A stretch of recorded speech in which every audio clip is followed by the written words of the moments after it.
in the news program, anything.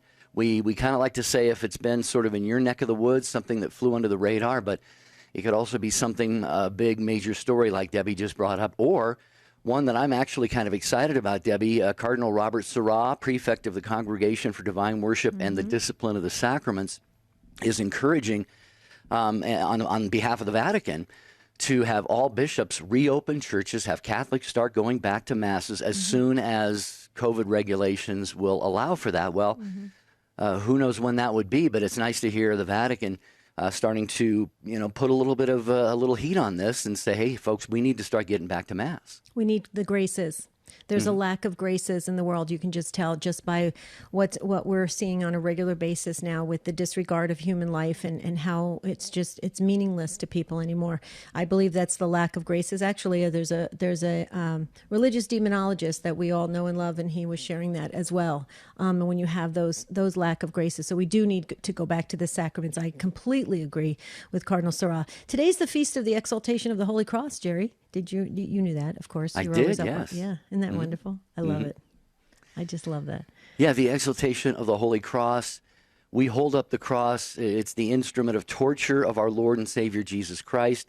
So why would we hold up the cross? Why would we have crucifixes on our walls and around our necks and in our churches? It's because that is where we obtained our freedom from slavery to sin, is on the cross, the price paid by Jesus Christ our Lord. So today especially, let us really give thanks to God for the passion, death, resurrection of Jesus Christ, and for our ability to carry our own crosses as well. That is one of the places, that's one of the ways that we find our salvation. In fact, it is the way that we find our own salvation. So what's going on? What has caught your attention in the news? Let's talk about it. Share it with us. We can all have a conversation at 833-288-3986.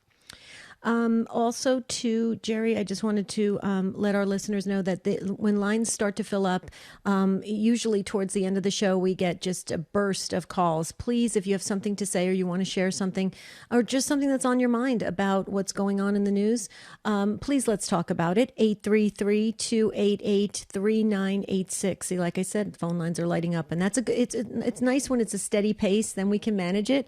Jerry and I are getting a bit older these days. And we need to go at a good pace, right, Jerry? Right, absolutely. Well, we do have a couple of lines still open. We've got Claire and Stephen already screened by Ryan Penny, our call screener. I believe Ryan is on that duty today. Jeff Burson is handling social media, and Michael Birchfield is our producer. It takes a lot of people to put Take Two with Jerry and Debbie together, and we are happy to count you as part of the Take Two show family, and your participation in each and every broadcast is vital to making it what it is. And there we go. We got only one phone line open left. So, Debbie, you were right. You got those phones lighting up there at 833-288-3986. I love the Take Two family. You guys are awesome. Call in and share what's in the news for you, and you want to draw our attention to it. We want to talk about it. Let's have a very healthy discussion. See if we walk away a little bit changed, a little bit closer to God at 833-288-3986.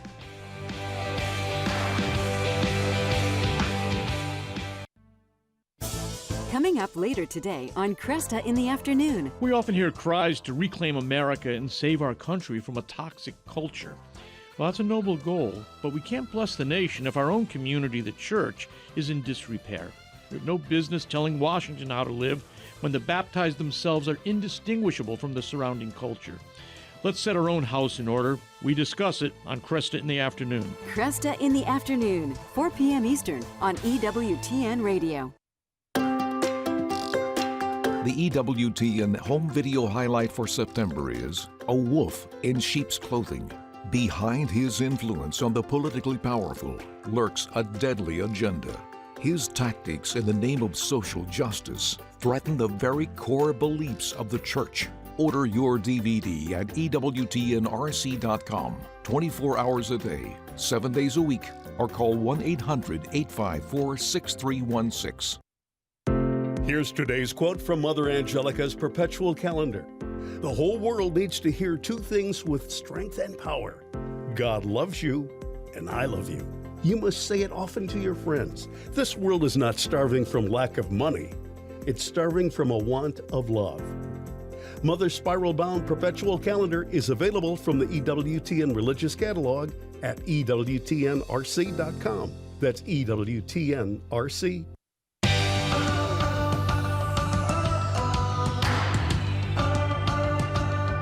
And we will get to your calls on In the News here on Take Two with Jerry and Debbie. First, I want to mention this is really a milestone. This is absolutely amazing. It's a special 23rd anniversary episode of The Journey Home with Marcus Grodi.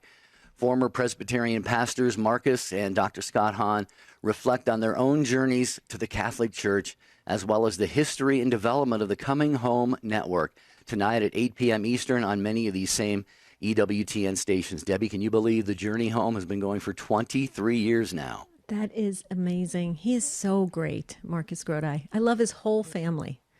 Teresa is just very special in my heart, his daughter-in-law. I just love the Grodi family. They're just amazing. Okay, and Teresa, if you're listening, I said hello. Okay, we have one open phone line, one. So if you have something to say, this is your time. This is your forum. This is your platform. It's a global audience. Go for it. Ready?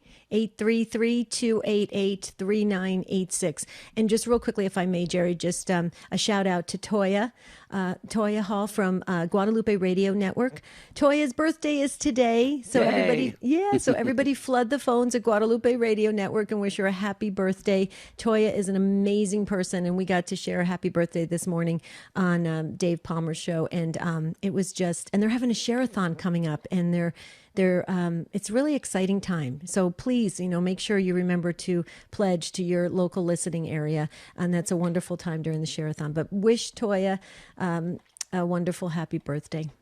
Right, Jerry? I love Absolutely. birthdays. Yeah. You know what? Because you know what? So many babies don't make it. And I shared with Toya, the world's a better place because you're in it, Toya. And that's the reason why we are so pro-life and we fight for every life to be born. So important. Anyway, so I'm big on birthdays, as you can tell. Plus, I like the cake. Well, we're big on the news, too. We have to know what's in the news. We have to be paying attention. And we certainly want to be aware of the truth in the news. And I think that's what Claire wants to talk about in Northfield, New Jersey, listening on the EWTN app, and a first-time caller to Take Two with Jerry and Debbie. Hi, Claire. Welcome to our In the News broadcast. Good morning. Good morning. I'm happy to be on the program. And while I was on hold, I heard an advertisement for EWTN and a wolf in sheep's clothing. And if anyone listening hasn't watched the documentary A Wolf in Sheep's Clothing, they must. It answers a lot of questions about the state of the church right now. And I just want to encourage people to do that. So we have a responsibility as Catholics to seek the truth. We can't just be passive and be fed information without being actively involved in finding out if that is the truth. And whether it's secular or Catholic news, so-called Catholic news even, we have to engage ourselves. For example, the world over, Raymond does a great job. He had an interview last week with somebody who was match slap and someone else, I don't know his name, but he was Catholics for Biden. So we know as Catholics that the pro-life issue is non-negotiable. We cannot vote as Catholics for people who support abortion and execute babies both in the womb or if they're born after a botched abortion and on the table alive. Every Democrat except 3 voted that not to give that baby medical care. So now we're executing babies out of the womb according to the Democrat Party. And when Cuomo signed that bill in New York, they lit the Empire State Building pink. And the woman, the gray-haired woman sitting next to him, was a lawyer who helped bring Roe versus Wade to making it legal in this country. And they sat there and applauded at the ability to decide to execute a baby born alive after we failed to kill it in the womb. Mm-hmm. So, I mean, as Catholics, we need to wake up, We need to know what we stand for. There's a lot of Catholics who think you can vote, that it's a primary issue. That issue is preeminent, and Cardinal Mueller on Raymond the other night said it is better to vote for a good Protestant than a bad Catholic, and he affirmed very clearly that no Catholic can vote for abortion. Okay, Well, so I just want to make that clear. Yeah. I made it clear. Claire, thank you. The other Well, thing go ahead. Let me just jump in real quickly, just because we have full phone lines, and I want to make sure we get to everybody. But you're making some really good points. First of all, let me just circle back really quickly and say, I think I could speak for Jerry. We agree with you. We love Raymond Arroyo very much. He does a great job on the world over, and he's very balanced, fair, and he covers it from all different angles. And I think that's important. But I want to go back to a general sense of what you're saying, Claire, because I think what you're talking about is the fact that as generally as Catholics, there's some lame catechesis out there. Let's face it. That's why even the USCCB put out a very extensive practical voting guidelines for Catholics, and they referenced how we need to form our consciences in the truth. It's exactly what you're talking about, Claire, and it's very important that we do that as Catholics. That is what we are called to do, not to be spoon-fed things from the outside that somebody all of a sudden quotes somebody from 100 years ago and says, oh, well, this is what it means. Okay, we need to get a well-formed conscience and then take that into the public square, take that into the voting booth. And that's what our bishops have called us to do. Now, do I think people do that? I'll tell you, Claire, I've been in religious education for over 30 years, and a lot of people like to be spoon-fed. They like to have the answers given right to them. They don't want to do the heavy lifting, the work to really form their consciences. Sometimes people have compromised. It's a real problem that we have across the board. So we need to get back to the basics, I believe, back to Catechism 101 and form the consciences the correct way, because if and when we do that, we know from the Catholic Church standing over 2,000 plus years, okay, that we can transform the culture. We can transform the world with our influence as Catholic Christians if we would really have that solid formation. What do you think, Jerry? I'm on a roll here because Claire triggered something in me with religious education. Well, and you, Claire, you mentioned the abortion issue. Absolutely. The U.S. Conference of Catholic Bishops has come out and said that abortion is the preeminent issue of our day. Now, sadly, there have been some bishops who have actually disputed that and said, abortion should be on a par with other issues, or maybe other issues should be more important than that. But as a body, the bishops have come out and said that and stated that very forcefully. Now, I'm recalling a statement by G.K. Chesterton, who once said, the only real sin is to call green grass gray. Meaning, you're looking right at something and calling it something else, something that it is not. Ill-formed consciences can look at the truth and call it something else, and vice versa. That's right. So you're making a very good point, Claire, here. We have to have properly formed consciences, good catechesis, and the media are not doing us any favors by simply presenting what is not true in so many instances. So I don't know if you have anything else you wanted to add to that, Claire. Yes, that's why I emphasized in the beginning we should watch A Wolf in Sheep's Clothing, because even if people are hearing things from clergy or deacons or social media, that is not true. There are wolves in sheep's clothing. Wake up, Catholics. If you don't know by now, you must. Judas was at the Last Supper. We know that Satan wants to destroy the truth of Jesus Christ, which is the Catholic Church, and that we are infiltrated with wolves. So we must, as a Catholic, I think if you've been malformed because of sitting in front of malformed clergy or disordered clergy, there should be a part of you that's upset. You've been deprived of the truth. So start seeking the truth and know that there are wolves in sheep's clothing, and you must discern. You must discern and seek the truth and seek the ones who are teaching the truth. Well, and you know what? I just want to reiterate what you just said about the wolf in sheep's clothing. That is a great documentary. I actually have that on my saved list, and I think EWTN did a fabulous job with that. I think it's yeah. You wanted to talk about that? It's all about Saul Alinsky, Jerry. Well, I watched it. It's been a long time ago, but it was about Saul Alinsky, who was a socialist and really tried to plant many of his socialist ideas through community organizing and so forth. I think mainly around the Chicago area some time back. But those seeds have not only been planted and watered, but they have definitely blossomed into a horrible stench of socialism in our country and around the world. So yeah, Wolf in Sheep's Clothing, a documentary from EWTN. If anyone hasn't seen it, please look it up. Yeah. Thank you, Claire. Thank you. And you ended with, we got to seek the truth. We so agree with that. We have to seek the truth. The truth will set you free. That's for sure. Thank you, Claire. Yeah. Only the truth will set you free. Only the truth will set you free. Thank you, Claire. We love your name. I love the name Claire. I just love it. Isn't it beautiful? And as is often said, the truth is not some abstract, ethereal reality. The truth is a person. The truth is the person of Jesus Christ. What does he say? Knock and ask and you shall find, seek and you will, or ask and you shall receive, seek and you will find, knock and it will be open to you. Jesus Christ is the way, the truth, and the life, and the only way, truth, and life. So thank you, Claire, again for your passion and your phone call. We appreciate that. And we're getting a lot of text messages coming in saying they also watched A Wolf in Sheep's Clothing a few times, and they agree with Claire, and they think everybody should watch it, and they liked the comments that were being said today. And they also played as a nice compliment, Jerry. They said they like how we are doing the show. I think that's so sweet. I love the Take Two family. Thanks, you guys. You always make us feel good. Checks in the mail.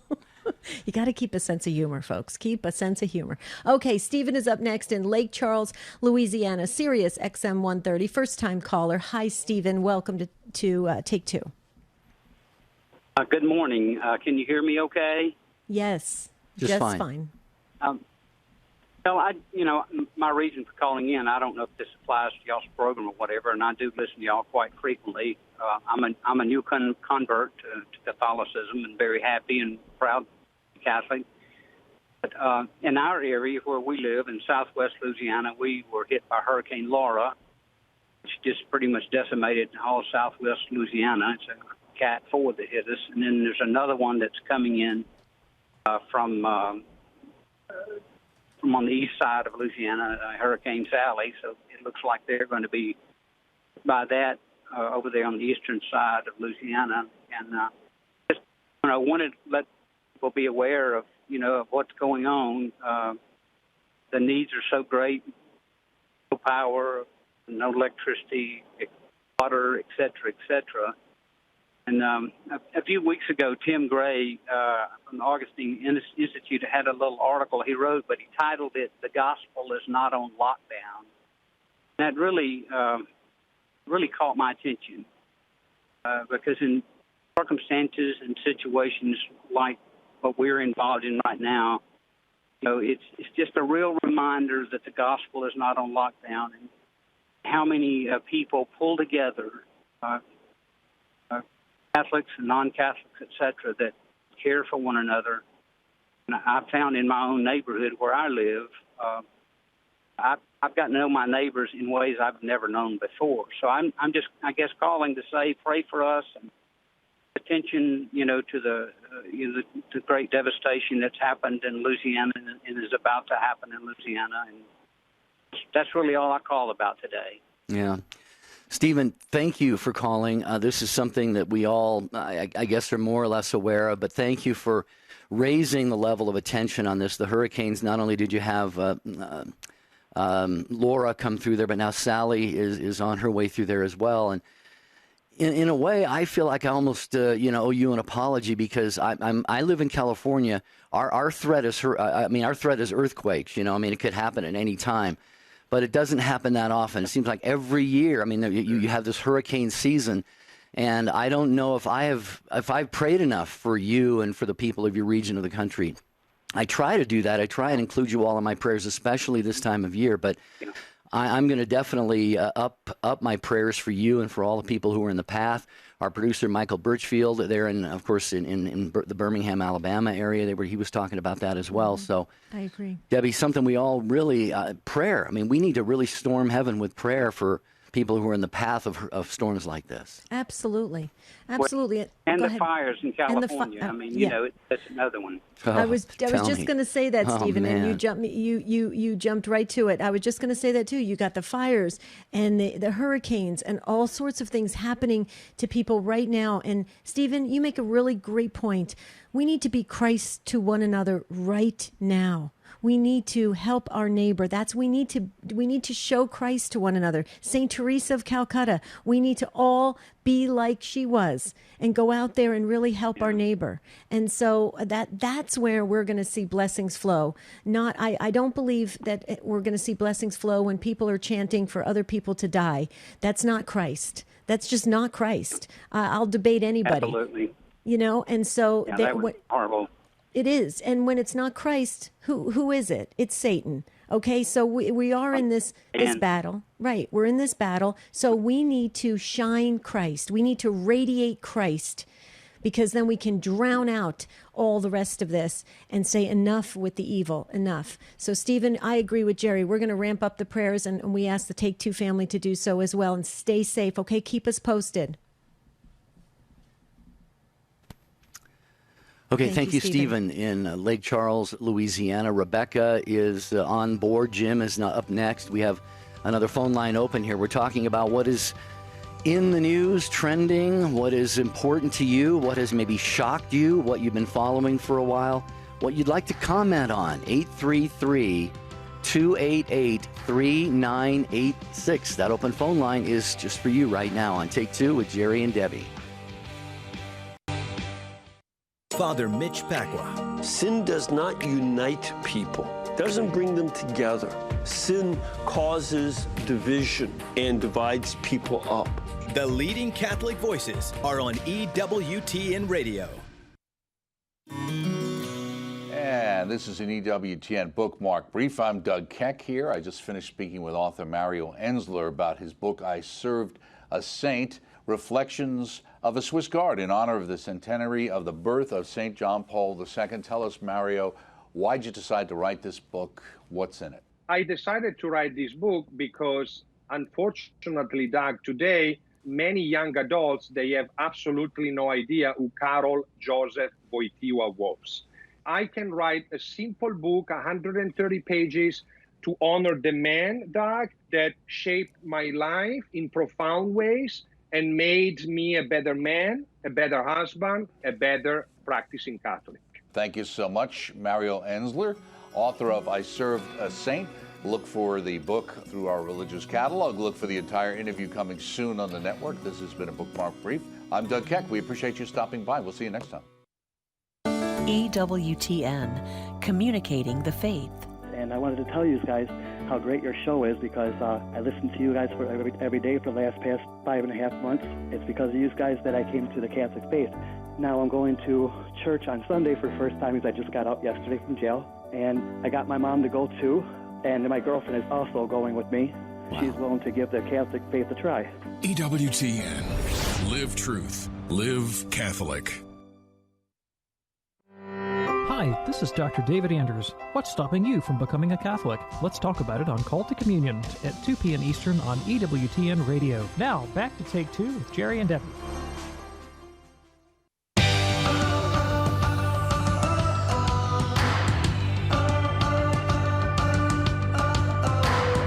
Take Two with Jerry and Debbie on EWTN Radio. And thank you to the affiliates for carrying the program.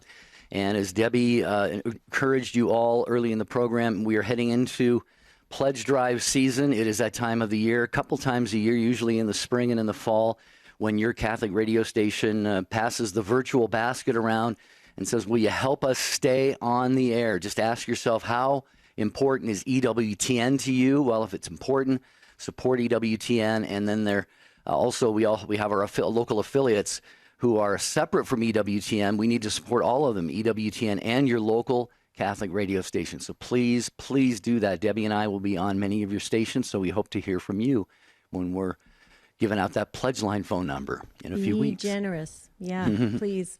Stretch. We always say stretch a little, right? Absolutely. Be generous. Yes. We're getting a lot of emails and messages coming in, and folks are sharing what's happening in their area of the country, in their diocese, and things that are happening. Again, following up on our first caller for In the News show. Just, you know what? Do your research, folks. Just really do your research. Ask a lot of people. Look at a lot of sound information, and be careful who you trust. When they're giving you information on this, and make sure it's good catechesis to help you form your conscience. It's very, very important. Because let's face it, Jerry, when you you're going to agree with this, of course. When we die, it's you and Jesus, right? I mean, there's not going to be all these other people all around you. Okay, your angel will be there pulling for you, but you know what? It's you're by yourself, so it's important that we form our consciences. It's very, very important. Okay, let's hear what Jim has to say in Boston, Massachusetts, listening on the Station of the Cross. Another first-time caller. Look at you guys go. You like the In the News show. Hi, Jim. Hi, hello. It's good to talk to you today. I'm calling to bring attention to an initiative that Father John Riccardo, and many people may be familiar with him from EWTN and Ave Maria Radio, but he has an initiative to designate September 24th as a national day of prayer and fasting. Mm-hmm. And the reason that day, it's a Thursday, was chosen is that he went back and I don't know how exactly he became aware of it, but President Lincoln, during the Civil War, 3 times issued a proclamation calling the nation to prayer.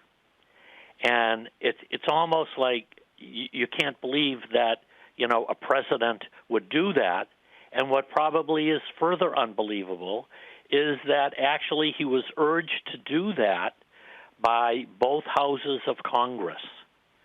So he issued these proclamations designating the last Thursday in September as a national day of prayer and fasting. So Father Riccardo, looking at the state of our country today, believes that we need to do this. And I'm in my own small way am trying to publicize this, and I thought the Take Two family would be a great vehicle to spread this around. There's nothing political about this. It doesn't even really, as he says, relate to the election. It's just looking at our country.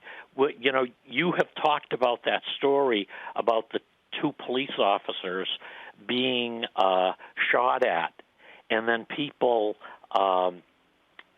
chanting that they should die. And I also understand that they blocked the entrances to the hospital. Where are we as a nation?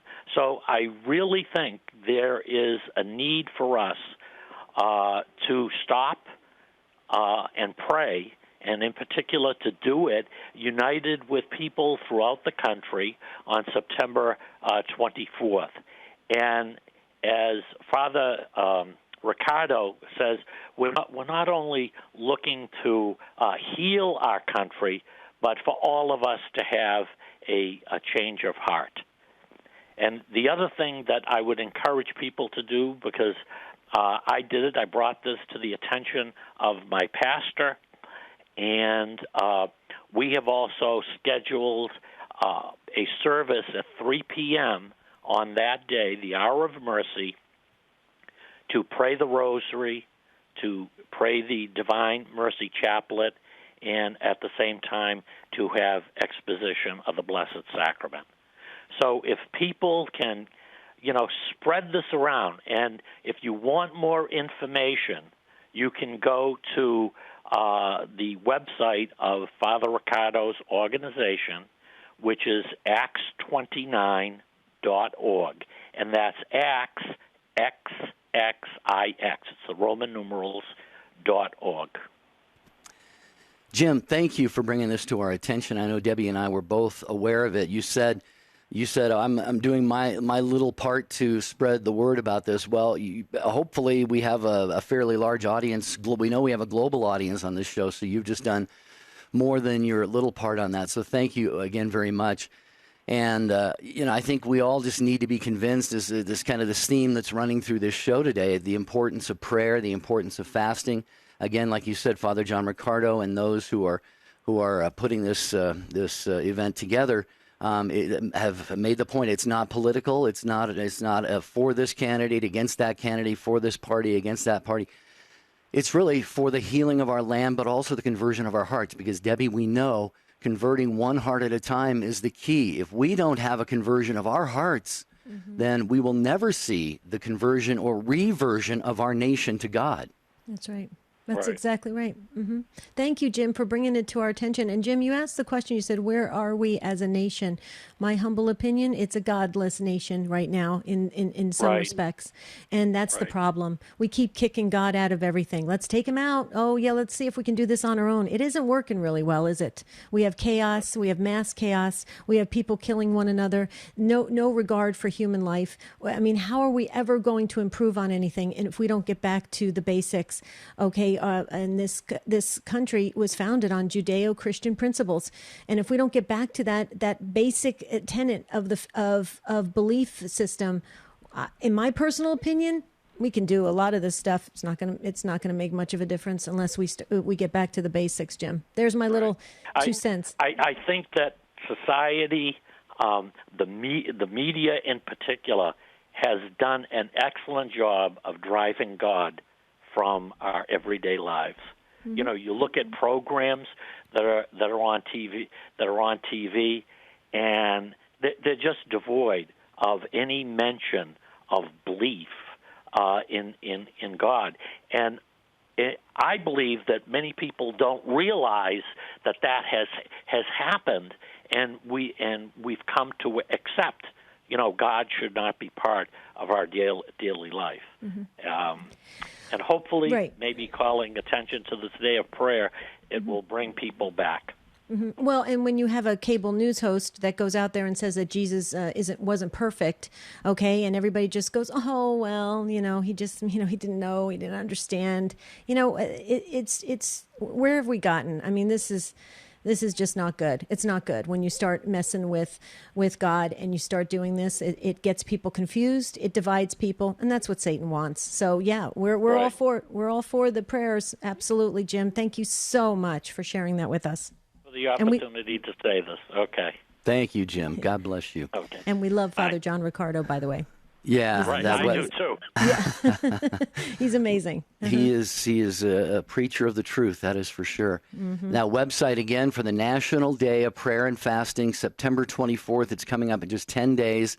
Acts29.org, and it's ACTS, Acts, and then the Roman numeral for 29, Acts, XXIX.org. And quite frankly, Debbie, you mentioned we live in a godless country. I would agree with that 1,000%. And with everything that's going on right now, the only way that I know how to describe it is hell. When you're living without God, what is life without God? It is hell. Eternal life without God is going to be eternity in hell, and we are seeing, the fury of hell has broken loose not only in our country but around the world right now. And only divine intervention, I believe, is going to be able to turn things around and save souls. Yeah, absolutely. Okay, Rebecca is up next. And Rebecca, you're going to have to help me with your town. I know you're in Texas. Guadalupe Radio Network is the way you're listening. Can you tell us your town, Rebecca? I'm legally blind, and I don't have TV. So when you gave that news this morning about the shooting of those deputy sheriffs, I was just really shocked. But the thing is, I don't understand all this hostility. I don't know why, they would pick those particular people. Who is the other person besides that one woman that has children? What was the other person? Was that a man or a woman or what? It was a young man, 24 years old, and he was just on the force, just I think 14 months or something like that. Very new, and he had a girl. He has a girlfriend, but the 31-year-old, she is a mother of a 6-year-old, and yeah, very disturbing.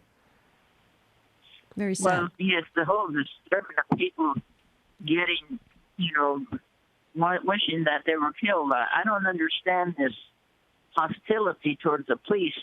I mean, most of the policemen are pretty good, and even when I go somewhere, the deputy sheriff will watch my property. Mm-hmm. So, I'm really grateful for it. Of course, I live out in the boonies, and we're grateful for our police protection. Right. And I don't understand why these people are so angry against the policemen. I was in California during the Watts riots, and I had learned from my landlady that one of the guys, a man came and said, "Oh, come on, Mrs. Brayton, let's go down and get your husband a new suit." And they were just saluting. It was like a lark.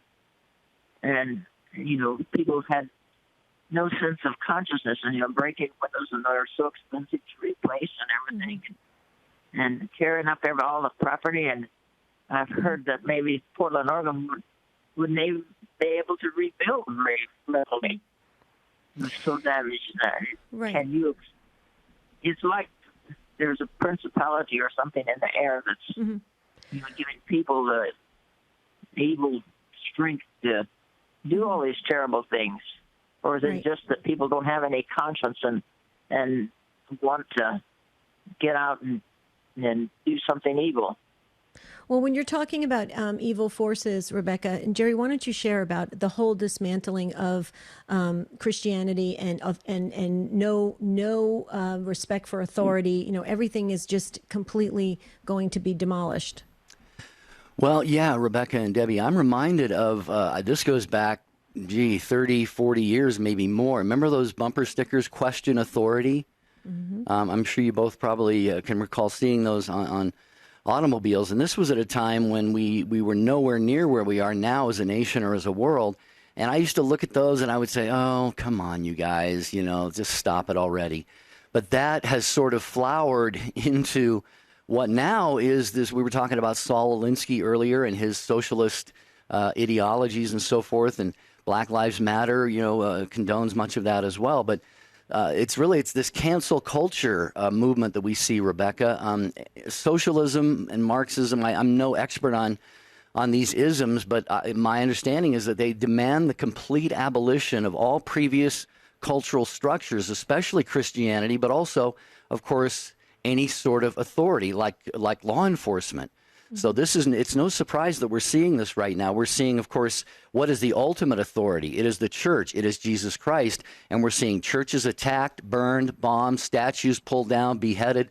We're seeing all of that attack on Christianity. We're seeing that attack on law enforcement. Mm-hmm. So it fits right in with what they're doing, Rebecca. Now, why it's happening or what could be done about it, I really don't know. But you are touching upon something right now that I think is vital that we all pay very, very close attention to. We cannot let our law enforcement be defunded, be dismantled, because what's going to be the result of that? Look how bad things are right now. Just imagine taking all law enforcement, and off the streets completely. It's going to be absolute mess. Mm-hmm.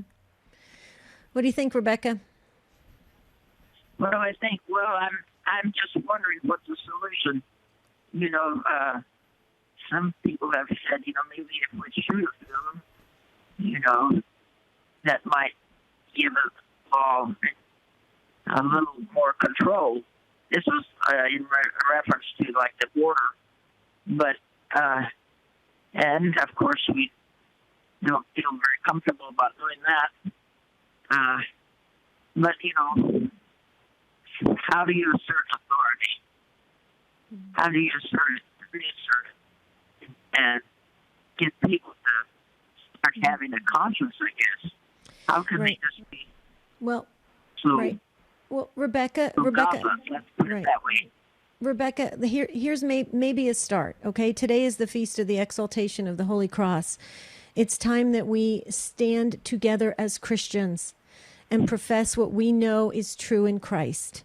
Because what they want to do and what Satan wants to do is take away Christianity. And you know what? We're doing a fine job ourselves being very divided in the Christian circles. And that's not good. It's time for us to stand together and stop this and go back to a civilized society where there is dignity and worth in every human being. Every human being is made in the image and likeness of God, and we treat it that way. And maybe we should just try that. You know, we keep trying to avoid that somehow. Why don't we try that? Nothing else seems to be working. Why don't we go back to what we know is true, right, Jerry? That is a beautiful thought. Mm-hmm. Go ahead, Rebecca.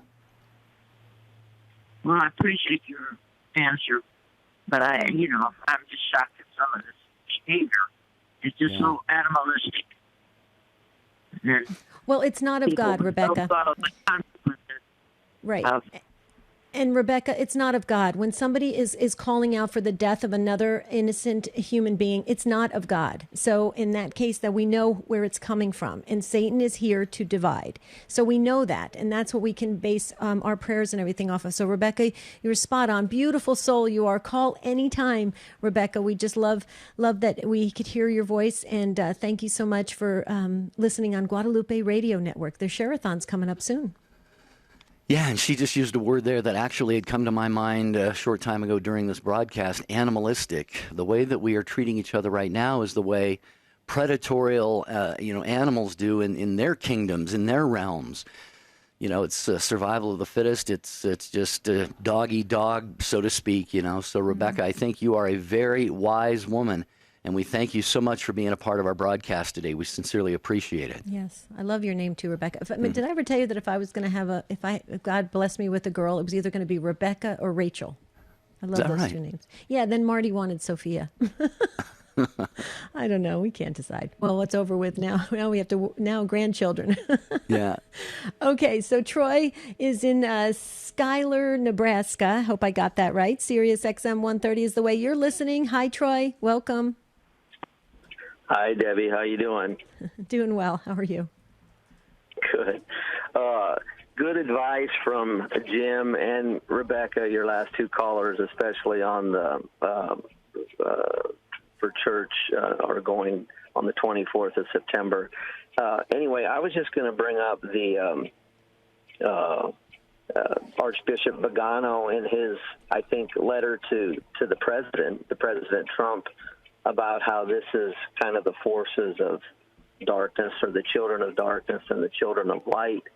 And I think that's really what's been going on, whether you talk about, the Los Angeles deputies that were hurt and shot, or many of these other examples. We had a Mario Herrera, who was an officer in Lincoln, Nebraska for many years, just passed away recently from an injury in late August. So, these police shootings are happening, almost daily. And, I'll just make a comment and then leave you. But don't you think even from the beginning it's been this ebb and flow of Lucifer pushing his way towards the evil, and either, Christianity or the Catholic Church fighting back, and it's always this back and forth kind of a thing.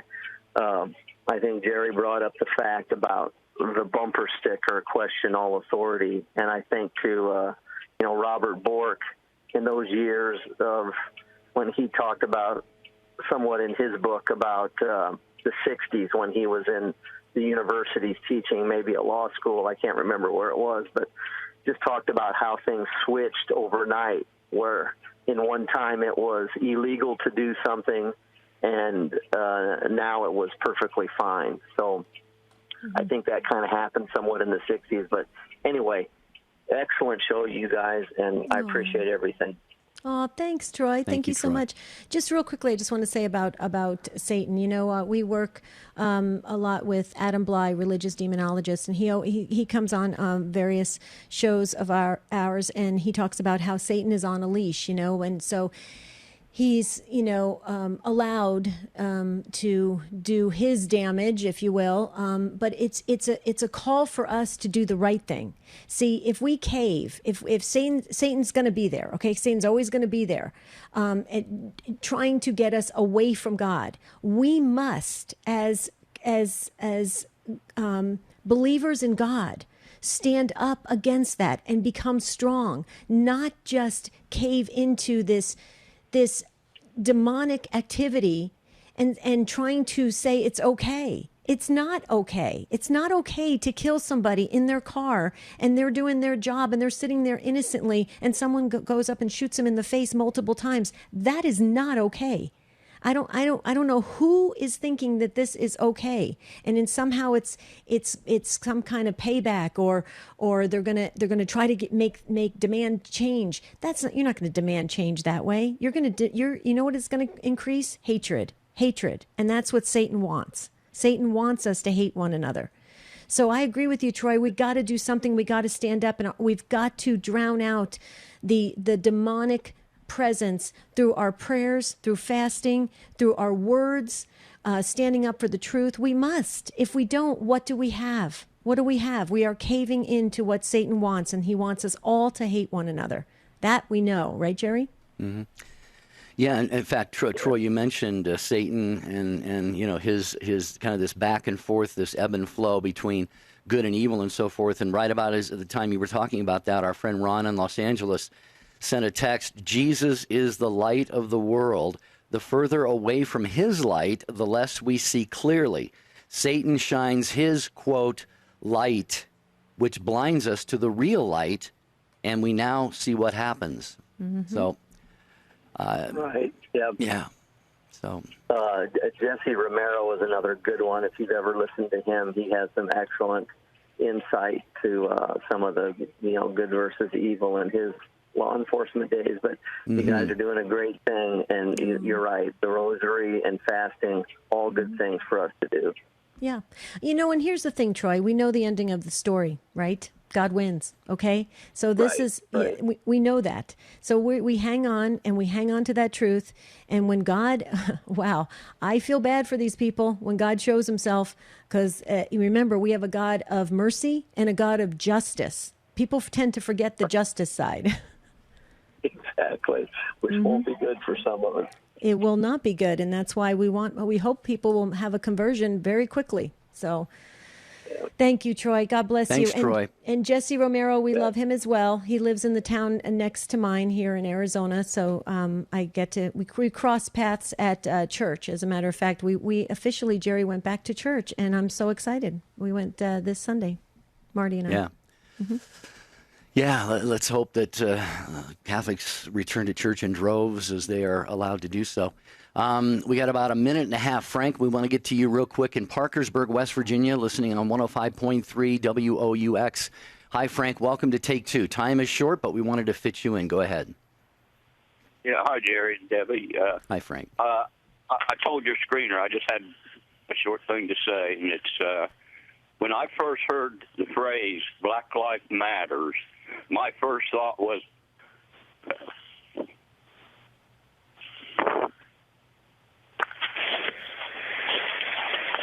are you there, Frank? Yes, my first thought was all life matters. That's all I'm wanting to say. Mm-hmm. Okay. Well, that would make sense, Frank. The problem is because of the organization that has just follow the money with where that's all being funneled to that organization. They're not allowing people to make those statements anymore. So because you have to conform to what they want it to be. This and it really is linked completely to Marxism. So it's very unfortunate, Frank. We're being told what we can and cannot say, and that's just not what God would want, right, Jerry? Right. And another reminder about the National Day of Prayer and Fasting on September 24th. And our good friend and listener Kelly called in and said, don't forget to remind people about the Friday fast all the way through the first of the year. Yes. Take Two family and anyone who wants to. We are asking all of you to join us. We're doing our meager best to offer the Lord some prayer and fasting on Fridays for the conversion of the world and for our nation and for our own souls every Friday through the end of this year. And let's just go back to that. Remember those bracelets, WWJD, what would Jesus do? Why don't we start that way? Let's start living like that. What would Jesus do? Until tomorrow, have a beautiful and blessed day. See you real soon.